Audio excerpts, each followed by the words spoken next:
Hi all welcome back to RKNX. നോക്കണേ, SCRT 3 set of question papers ഇറക്കിയിട്ടുണ്ട്. ആ 3 set of question പേപ്പേഴ്സിനകത്ത് set ABC-ക്കകത്തുള്ള എല്ലാ 1 മാർക്ക് ക്വസ്റ്റ്യൻസുമാണ് നമ്മൾ ഇന്ന് ഇവിടെ ഡിസ്കസ് ചെയ്യുന്നത്. All 1 mark questions. Some statements associated with longitudinal wave are given. Longitudinal വേവുമായിട്ട് ബന്ധപ്പെട്ട കുറച്ച് സ്റ്റേറ്റ്മെന്റ്സ് തന്നിട്ടുണ്ട്. യെസ്, നോക്കണേ, സ്റ്റേറ്റ്മെന്റ്സ് നോക്കാം. അതിൽ കറക്റ്റ് ആയിട്ടുള്ള സ്റ്റേറ്റ്മെന്റ് ഏതാണെന്നാ ചോദിച്ചത്. നോക്കാം, സ്റ്റേറ്റ്മെന്റുകൾ നോക്കാം. Compressions and rarefactions are formed alternatively. മക്കളെ, കംപ്രഷൻസും റയർഫാക്ഷൻസും, കംപ്രഷൻ എന്ന് പറഞ്ഞാൽ പ്രഷർ കൂടിയ റീജിയൻ, റയർഫാക്ഷൻ എന്ന് പറഞ്ഞാൽ പ്രഷർ കുറഞ്ഞ റീജിയൻ, വീണ്ടും കംപ്രഷൻ എന്ന് പറഞ്ഞാൽ പ്രഷർ കൂടിയ റീജിയൻ. അങ്ങനെ ഉണ്ടാവുന്ന വേവ് ഏതാ? അങ്ങനെ ഉണ്ടാവുന്ന വേവ് ലോഞ്ചിറ്റ്യൂഡിനൽ വേവാ. സോ ഈ തന്നിരിക്കുന്നത് ലോഞ്ചിറ്റ്യൂഡിനൽ വേവിനെ കുറിച്ചാണ് പറഞ്ഞിട്ടുള്ളത്. ഓക്കെ, സോ പറഞ്ഞു വെച്ചിട്ടുള്ളത് ലോഞ്ചിറ്റ്യൂഡിനൽ വേവിനെ കുറിച്ചാ. രണ്ടാമത്തെ statement, crest and trough are formed. മക്കളെ, ക്രസ്റ്റും ട്രഫും ഉണ്ടാകുന്നത് ഏത് വേവാടാ? നിങ്ങൾക്കറിയാം, ക്രസ്റ്റും ട്രഫും ഉണ്ടാകുന്നത് ട്രാൻസ്വേഴ്സ് വേവിനകത്താണ്. ഒരു സംശയവും വിചാരിക്കണ്ട.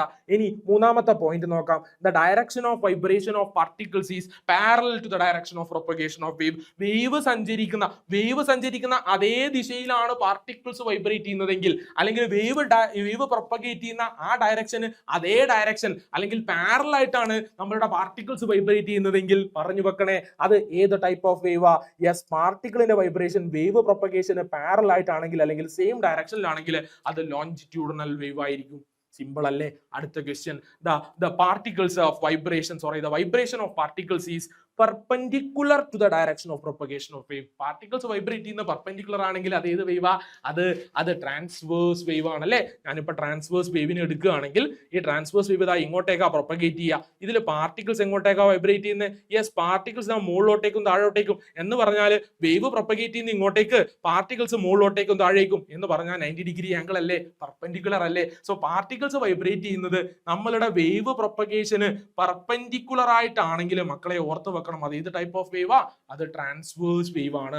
സോ ഇവിടെ തന്നിരിക്കുന്ന സ്റ്റേറ്റ്മെന്റ് ആരെ കുറിച്ചാ? ഈ ലാസ്റ്റ് സ്റ്റേറ്റ്മെന്റ് ട്രാൻസ്വേഴ്സ് കുട്ടനെ കുറിച്ചാണ്. സോ നമ്മളോട് ചോദിച്ചു ലോഞ്ചിറ്റ്യൂഡിനൽ വേവുമായിട്ട് ബന്ധപ്പെട്ട പോയിന്റുകൾ ഏതൊക്കെയാ? ഒന്ന് 1 ഉണ്ട്, പിന്നൊന്ന് 3 ഉണ്ട്. So 1 and 3 will be the correct answer. 1ഉം 3ഉമാണ് ഇവിടെയെല്ലാം കറക്റ്റ് ആൻസർ ആയിട്ട് വരുന്നത്. സിമ്പിൾ അല്ലേ? എളുപ്പമാണ്. അടുത്ത ചോദ്യം, which of the following is the correct relationship between phenomenas in column P and column Q appropriately? നോക്കണേ, which of the following is the correct relationship, correct ബന്ധം കണ്ടുപിടിക്കണം P-യും Q-യും തമ്മിൽ. ഡിസ്പേർഷൻ. എന്താ ഡിസ്പേർഷൻ എന്ന് പറഞ്ഞാൽ? ഒരു കോമ്പോസിറ്റ് ലൈറ്റ് അയാളുടെ കോമ്പോണന്റ് കളേഴ്സ് ആയിട്ട് സ്പ്ലിറ്റ് ചെയ്യപ്പെടുന്ന ഫിനോമിനൻ ആണ് അല്ലെ. ഒരു സമന്വിത പ്രകാശം അയാളുടെ ഘടകവർണ്ണങ്ങളായിട്ട് വിഭജിക്കപ്പെടുന്നതാ. ഫോർ എക്സാമ്പിൾ, വൈറ്റ് ലൈറ്റ് വന്നാൽ അയാളുടെ കോമ്പോണന്റ്സ് ആയിട്ട് സ്പ്ലിറ്റ് ചെയ്യപ്പെടും. Violet, IndiGo, blue, green, yellow, orange, red ആയിട്ട് സ്പ്ലിറ്റ് ചെയ്യപ്പെടും. ഈ ഫിനോമിനെ നമ്മൾ വിളിച്ചു ഡിസ്പേർഷൻ. എന്താ വിളിച്ചേ? ഡിസ്പേർഷൻ. ഈ ഡിസ്പേർഷൻ സംഭവിക്കുന്നതിന് ഉദാഹരണം ഉണ്ടോ? യെസ്, ഗ്ലാസ് പ്രിസത്തിനകത്ത് ഡിസ്പേർഷൻ സംഭവിക്കുന്നുണ്ട്. പിന്നെ എവിടെയെങ്കിലും സംഭവിക്കുന്നുണ്ടോ? യെസ്, റെയിൻബോയിൽ ഡിസ്പേർഷൻ സംഭവിക്കുന്നുണ്ട്. സോ ഡിസ്പേർഷൻ സംഭവിക്കുന്നത് റെയിൻബോയിലാണ്. ഓക്കെ അല്ലേ? ക്ലിയർ ആണ്. ഇനി സ്കാറ്ററിങ്. എന്താ സ്കാറ്ററിങ്? നമുക്കറിയാം, ലൈറ്റിന് ഒരു പ്രത്യേകതയുണ്ട്. അത് അവിടെയും ഇവിടെയും തട്ടി അങ്ങോട്ടും ഇങ്ങോട്ടും റിഫ്ലക്ട് ചെയ്തുകൊണ്ടിരിക്കും. ആ ഫിനോമിനെയാണ്, മൾട്ടിപ്പിൾ റിഫ്ലക്ഷൻ നടക്കുന്ന ആ ഫിനോമിനെയാണ് നമ്മൾ സ്കാറ്ററിംഗ് എന്ന് വിളിക്കുന്നത്. ആ സ്കാറ്ററിംഗ് കൊണ്ടാണ് നമ്മളുടെ ആകാശത്തിന് ആകാശ നീല കളർ ഉള്ളത്. So scattering can be joined or connected with option 3, that is blue colour of sky. So നമുക്ക് പറയാം, ഇവിടെ സ്കാറ്ററിംഗ് കൊണ്ടുണ്ടാവുന്നത് എന്താ?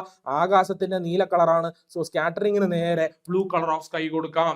എളുപ്പമാണ്, സിമ്പിൾ ആണ്. Tyndall effect. എന്താ മക്കളെ? Tyndall effect. നമ്മൾ രാവിലെ എണീറ്റ് നിൽക്കുന്ന സമയത്ത്, രാവിലെ എണീറ്റ് നോക്കിയാൽ പ്രകാശരശ്മികളെ, ലൈറ്റ് റേസ് നമ്മളുടെ മഞ്ഞിൽ തട്ടിയിട്ട് ഇങ്ങനെ വരുന്ന സമയത്ത് ഈ പ്രകാശരശ്മിയുടെ പാത നമുക്ക് കാണാൻ കഴിയും. ലൈറ്റിന്റെ പാത്ത് വിസിബിൾ ആകും മക്കളെ. നോക്കണേ, പാർട്ടിക്കിൾസിൽ തട്ടിയിട്ട് ലൈറ്റിന്റെ പാത്ത് വിസിബിൾ ആകുന്ന ഫിനോമിനെ നമ്മൾ പേരിട്ട് വിളിച്ചു ടിൻഡൽ എഫക്ട്. എന്താ? Path of light is visible.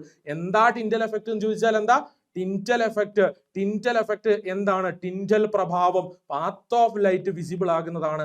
അതായത് നമ്മളുടെ ലൈറ്റിന്റെ പാത ദൃശ്യമാകുന്നതിനെയാണ് path of light is visible. അപ്പൊ ഓർത്ത് വെക്കണം, എപ്പോഴും ഇങ്ങനെ വിസിബിൾ ആവോ? ഇല്ല. കൊളോയിഡൽ സൊല്യൂഷനുകളിലൂടെ പാസ് ചെയ്തു പോകുന്ന സമയത്താണ് പ്രത്യേകിച്ചും ടിൻഡൽ എഫക്ട് നമുക്ക് കാണാൻ കഴിയുന്നത്. മഞ്ഞിനകത്ത് പാർട്ടിക്കിൾ സൈസിന്റെ പ്രത്യേകത കൊണ്ട് അവിടെ റിഫ്ലക്ഷൻ സംഭവിച്ച് ലൈറ്റിന്റെ പാത്ത് നമുക്ക് വിസിബിൾ ആകും. ഈ ഫിനോമിനെ ടിൻഡൽ പ്രഭാവം, ടിൻഡൽ എഫക്ട് എന്ന് വിളിച്ചു. ടിൻഡൽ എഫക്റ്റ് കൊണ്ട് നമുക്ക് ലൈറ്റിന്റെ പാത്ത് വിസിബിൾ ആണ്. സോ ഏത് വരും മക്കളെ? ഇവിടെ ടിൻറ്റൽ എഫക്റ്റിന് നേരെ 2 വരും. So A1 B3 C2 A1 B3 C2 വരുന്ന ഓപ്ഷൻ ഏതാ? അത് ഓപ്ഷൻ 3 ആയിരിക്കും. ഓക്കെ അല്ലേ? സിമ്പിൾ ആണ്. ഓക്കെ ആണ്. അടുത്ത question, how many hours does an appliance of power 1000 watt work to use 1 kilowatt hour of electrical energy? ഏതോ ഒരു ഇലക്ട്രിക്കൽ അപ്ലയൻസ് ഉണ്ട്. ആ ഇലക്ട്രിക്കൽ അപ്ലയൻസ് എത്ര മണിക്കൂർ വർക്ക് ചെയ്താലാണ് അയാൾ 1 കിലോവാട്ട് എനർജി ഉപയോഗിക്കുന്നത്? തന്നിട്ടുണ്ട്. അയാളുടെ പവർ 1000 വാട്ടാണ്. സോ 1000 വാട്ട് പവർ ഉള്ള ഒരു ഇലക്ട്രിക്കൽ അപ്ലയൻസ് ഉണ്ട്, ഒരു വൈദ്യുതോപകരണമുണ്ട്.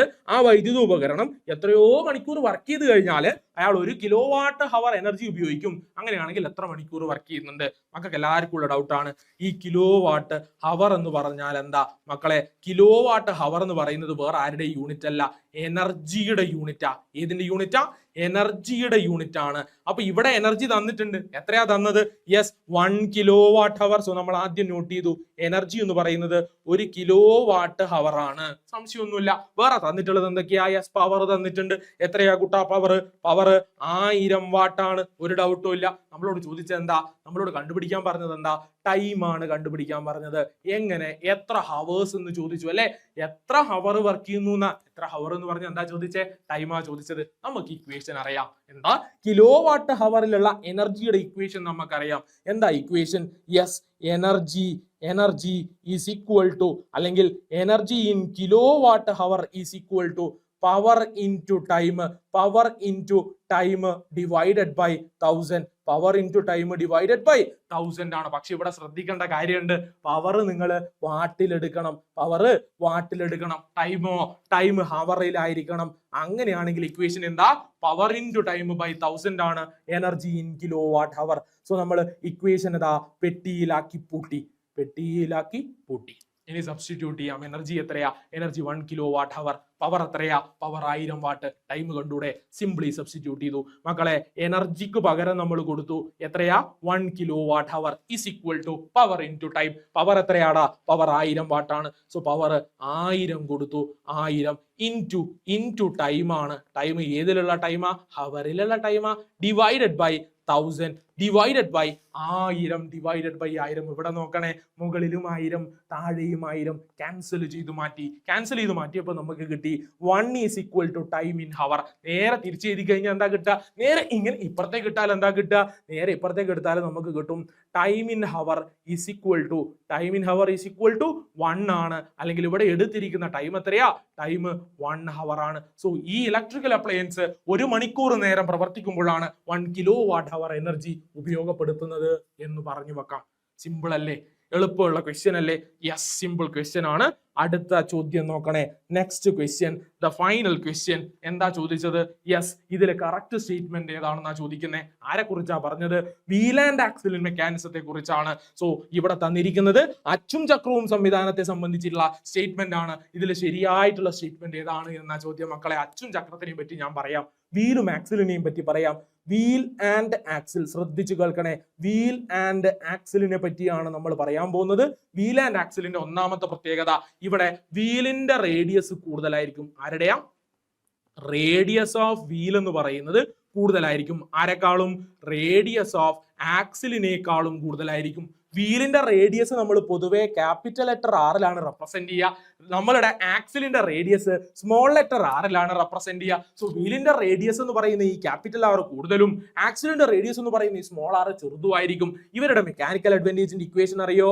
മെക്കാനിക്കൽ അഡ്വാൻറ്റേജിന്റെ ഇക്വേഷൻ ഓർത്ത് വെക്കണേ. എന്താ മക്കളെ equation? Mechanical advantage is equal to radius of wheel divided by radius of axle ആണ്. അപ്പൊ ഓർത്ത് വെക്കാം, ഇവിടെ മെക്കാനിക്കൽ അഡ്വാൻറ്റേജ് എന്ന് പറയുന്നത് എപ്പോഴും ഒന്നിനേക്കാളും വലുതായിരിക്കും. കാരണം എന്താ? ഇവിടെ റേഡിയസ് ആ കൂടുതൽ, അതായത് ആക്സിലിന്റെ റേഡിയസ് ആണ് കൂടുതൽ, വീലിന്റെ റേഡിയസ് ആണ് കൂടുതൽ. ആക്സിലിന്റെ റേഡിയസിനേക്കാളും വീലിന്റെ റേഡിയസ് ക്യാപിറ്റൽ ആണ് കൂടുതൽ. സോ മെക്കാനിക്കൽ അഡ്വാൻറ്റേജ് എപ്പോഴും ഒന്നിനേക്കാളും കൂടുതലായിരിക്കും. സിമ്പിൾ അല്ലേ? എളുപ്പമാണ്. മെക്കാനിക്കൽ അഡ്വാൻറ്റേജിന്റെ ഇക്വേഷൻ എന്താ? മെക്കാനിക്കൽ അഡ്വാൻറ്റേജിന്റെ ഒന്ന് നമുക്ക് പറയാം, capital letter R by small R ആണ്. ക്യാപിറ്റൽ ലെറ്റർ ആർ എന്ന് പറഞ്ഞാൽ റേഡിയസ് ഓഫ് വീൽ ആണ്. സ്മോൾ ലെറ്റർ ആർ എന്ന് പറഞ്ഞാൽ റേഡിയസ് ഓഫ് ആക്സിലാണ് എന്ന് പറഞ്ഞു. അതേപോലെ നമ്മൾ പഠിക്കുന്ന ഒരു ഇക്വേഷൻ ആണ് ലോഡ് ബൈ എഫേർട്ട്. അതുപോലെ നമ്മൾ പഠിക്കുന്നുണ്ട് mechanical advantage is equal to effort arm divided by load arm ആണ്. സോ അതൊന്നുകൂടെ നമ്മൾ പറയാണ്. ഇവിടെ നമ്മൾ പറഞ്ഞു വെച്ചു, ഇവിടെ മെക്കാനിക്കൽ അഡ്വാൻറ്റേജ് എന്ന് പറയുന്നത് റേഡിയസ് ആണ് അല്ലെ, റേഡിയസിന്റെ റേഷ്യോ, അതായത് radius of wheel by radius of axle ആണ്. അതുപോലെ തന്നെ ലോഡ് ബൈ എഫേർട്ട് ആണ്, അല്ലെങ്കിൽ പറയാം effort arm divided by load arm ആണ്. സോ ഇവരെ രണ്ടുപേരെ ഞാൻ പുറത്തോട്ടേക്ക് എടുത്തു. ഇവരെ രണ്ടുപേരെ, അതായത് ഇവിടെ capital R by R is equal to effort arm divided by load arm എന്ന് പറയുന്ന സ്റ്റേറ്റ്മെന്റ് എടുത്തു. മക്കളെ ശ്രദ്ധിക്കണേ, ഇവിടെ ശ്രദ്ധിക്കണേ. ഈ ക്യാപിറ്റൽ ആർ ബൈ ആർ എന്ന് പറഞ്ഞാലും effort arm by load arm എന്ന് പറഞ്ഞാലും രണ്ടും എന്താണ്? രണ്ടും മെക്കാനിക്കൽ അഡ്വാൻറ്റേജാ. ഇവിടെ നമുക്കറിയാം ഈ ക്യാപിറ്റൽ ആർ എന്ന് പറയുന്നത് സ്മോൾ ആറിനേക്കാളും വലുതാ. അപ്പൊ ഇവിടെ എഫേർട്ട് ആം എന്ന് പറയുന്നത് ലോഡ് ആമിനേക്കാളും വലുതായിരിക്കും അല്ലേ? സോ ഇവിടെ പറഞ്ഞു വെക്കാം, എന്താ പറയാ, ക്യാപിറ്റൽ ആർ എന്ന് പറയുന്നത് സ്മോൾ ആറിനേക്കാളും വലുതാണ്. അതുകൊണ്ട് എഫേർട്ട് ആം എപ്പോഴും ഇയാളുടെ വീൽ ആൻഡ് ആക്സിലിന്റെ കേസിൽ ലോഡ് ആമിനേക്കാളും കൂടുതലായിരിക്കും. സോ എഫേർട്ട് ആം ലോങ് ആയിരിക്കും, അതേപോലെ ലോഡ് ആം ഷോർട്ട് ആയിരിക്കും, ചെറുതായിരിക്കും എന്ന് പറയാം. ക്ലിയർ അല്ലേ? സെറ്റ് അല്ലേ? സോ എഫേർട്ട് ആം ലോങ്ങും ലോഡ് ആം ഷോർട്ടുമാണ്. ഇനി ക്വസ്റ്റ്യനിലേക്ക് തിരിച്ചു വന്നേ മക്കളെ, ഈ കാര്യങ്ങളൊക്കെ നിങ്ങൾ കൃത്യമായിട്ട് മനസ്സിലാക്കി പഠിച്ചു പോകണം, കൺഫ്യൂസ്ഡ് ആകരുത്. മെക്കാനിക്കൽ അഡ്വാൻറ്റേജ് ആണ് പറയുന്നത് radius of wheel by radius of axle ആണ്, ലോഡ് ബൈ എഫേർട്ട് ആണ്. അത് നേരെ തിരിച്ച് effort arm by load arm ആയിരിക്കും. Mechanical advantage capital R by R എന്ന് പറഞ്ഞാൽ ഇവിടെ ആറ് വലുതും സ്മോൾ ആർ ചെറുതുമാണ്. അപ്പൊ എഫേർട്ട് ആം വലുതും ലോഡ് ആം ചെറുതുമായിരിക്കും. Effort arm long, load arm short. Clear അല്ലേ? ഇനി ക്വസ്റ്റ്യനിലേക്ക് തിരിച്ചു വരാം. എന്താ പറഞ്ഞേ? ഒന്നാമത്തെ ചോദ്യം, ഒന്നാമത്തെ സ്റ്റേറ്റ്മെന്റ് നോക്കണേ. Yes, the mechanical advantage is greater than 1. Mechanical advantage ഒന്നിനേക്കാളും കൂടുതലായിരിക്കോ? ഒന്നിനേക്കാളും കൂടുതലായിരിക്കും. എപ്പോഴും ഓർത്ത് വെക്കണേ, വീൽ ആൻഡ് ആക്സിലിന്റെ കേസിൽ മെക്കാനിക്കൽ അഡ്വാൻറ്റേജ് എന്ന് പറയുന്നത് എപ്പോഴും ഒന്നിനേക്കാളും കൂടുതലായിരിക്കും. സോ തന്നിരിക്കുന്ന സ്റ്റേറ്റ്മെന്റ്, ഇവിടെ ആദ്യം പറഞ്ഞിരിക്കുന്ന സ്റ്റേറ്റ്മെന്റ് ശരിയായിട്ടുള്ള സ്റ്റേറ്റ്മെന്റ് ആണ്, ട്രൂ ആണ്. അടുത്ത statement, the work done by effort and work done by load are equal. എപ്പോഴും ഓർത്ത് വെക്കുക, ലോഡ് ചെയ്യുന്ന വർക്കും എഫേർട്ട് ചെയ്യുന്ന വർക്കും സെയിം ആയിരിക്കും. അത് നിങ്ങൾ ഏത് സിമ്പിൾ മെഷീൻ എടുത്താലും, ഏത് സിമ്പിൾ മെഷീൻ ആയിക്കോട്ടെ മക്കളെ, ഇവിടെ വീൽ ആൻഡ് ആക്സിൽ ആയിക്കോട്ടെ, പുള്ളി ആയിക്കോട്ടെ, ഇനി ഇവിടെ നമ്മളുടെ ലിവർ ആയിക്കോട്ടെ, അവിടെയൊക്കെ വർക്ക് ഡൺ ബൈ ലോഡും വർക്ക് ഡൺ ബൈ എഫേർട്ടും സെയിം ആയിരിക്കും. സോ പറഞ്ഞു വെക്കാം, ഈ സ്റ്റേറ്റ്മെന്റ് ശരിയായിട്ടുള്ള സ്റ്റേറ്റ്മെന്റ് ആണ്, ട്രൂ സ്റ്റേറ്റ്മെന്റ്. ഇനി മൂന്നാമത്തെ statement, the effort arm is shorter than load arm. Effort arm load ആമിനേക്കാളും ഷോർട്ട്. ശരിയാണോ? നോക്കണേ ശരിയാണോ? Effort arm short, load arm വലുത്. ശരിയാണോ? അല്ല. ഇവിടെ നമുക്ക് കാണാം എഫേർട്ട് ആം ആണ് ലോങ്, ഇവിടെ ലോഡ് ആം ഷോർട്ടാ. സോ തന്നിരിക്കുന്ന സ്റ്റേറ്റ്മെന്റോ തെറ്റായിട്ടുള്ള സ്റ്റേറ്റ്മെന്റ് ആണ്, ഫോൾസ് ആണ് എന്ന് പറയാം. ക്ലിയർ അല്ലേ? So it is a false statement. ഇനി നാലാമത്തെ സ്റ്റേറ്റ്മെന്റ് നോക്കണേ. The radius of the wheel is larger than radius of axle. Set അല്ലേ? Yes, the radius of wheel is larger and the radius of axle is smaller. ശരിയാണ്. വീലിന്റെ റേഡിയസിന് നമ്മൾ capital R എന്നാണ് represent ചെയ്യുക. ആ ക്യാപിറ്റൽ ആർ എന്ന് പറയുന്നത് നമ്മളുടെ ആക്സിലിന്റെ റേഡിയസ് ആയിട്ടുള്ള സ്മോൾ ആറിനേക്കാളും കൂടുതലായിരിക്കും. അപ്പൊ തന്നിരിക്കുന്ന ലാസ്റ്റ് സ്റ്റേറ്റ്മെന്റും ട്രൂ സ്റ്റേറ്റ്മെന്റ് ആണ്, ശരിയായിട്ടുള്ള സ്റ്റേറ്റ്മെന്റ് ആണ്. ട്രൂ. സോ നമുക്ക് പറയാം, ഇവിടെ തന്നിട്ടുള്ളതിൽ ഏറ്റവും ശരിയായിട്ടുള്ള സ്റ്റേറ്റ്മെന്റുകൾ ഏതൊക്കെയാ? യെസ്, അത് ഒന്നാമത്തെ സ്റ്റേറ്റ്മെന്റും രണ്ടാമത്തെ സ്റ്റേറ്റ്മെന്റും പിന്നെ നാലാമത്തെ സ്റ്റേറ്റ്മെന്റുമാണ്. സോ 1, 2 and 4, 1, 2, 4 വരുന്ന ഓപ്ഷൻ ഏതാ മക്കളെ? 1, 2, 4 വരുന്ന option, it is option 2. Simple അല്ലേ? അത്ര സിമ്പിൾ ആയിരിക്കില്ല. മക്കൾ വീണ്ടും കണ്ട് പ്രാക്ടീസ് ചെയ്യുക. ഞാനിവിടെ പറഞ്ഞിരിക്കുന്ന തിയറികൾ എന്ത് ചെയ്യുക? നിർബന്ധമായിട്ടും പഠിച്ചു പോകാം. So this is Arjun signing off from ആർകെനെക്സ്. Thank you one and all.